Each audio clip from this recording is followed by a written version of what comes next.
NASA says a second emergency spacewalk planned for today at the International Space Station has been postponed for a day.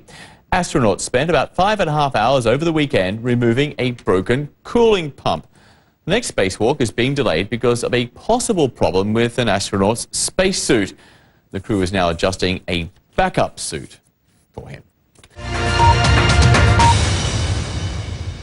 The view, 261 miles above the South Pacific Ocean. It's here that two men took a 5.5-hour spacewalk to begin to mend the station's cooling system. It's the first of 3 possible spacewalks needed to fix the problem, which has meant the crew had to turn off all non-essential equipment on board and shut down dozens of science experiments. The work was fiddly, painstaking and carried out in difficult conditions.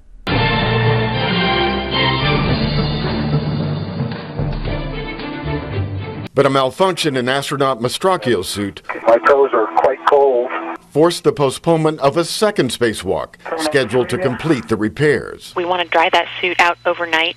For the second spacewalk in a row, water in the spacesuit was an issue. Just to be safe, the astronauts will use a backup suit.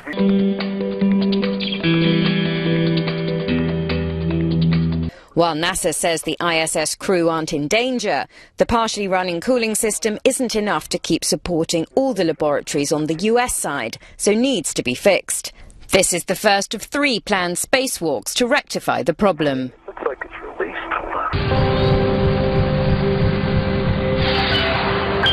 On Saturday, the spacewalk went better than anyone expected. I don't know if you guys believe in miracles, but I got the hitch pin on the first try.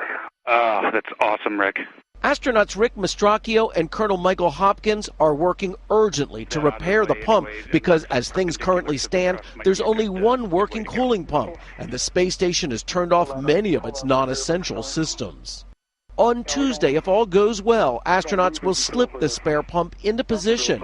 It's 780 pounds, and while that's not a huge issue in weightless space, maneuvering it into place will take patience. We'll do a challenge and response, and we'll go through slowly and methodically through the timeline. Depending on how things go Christmas Eve, the astronauts may again be floating back out into the blackness of space on Christmas Day.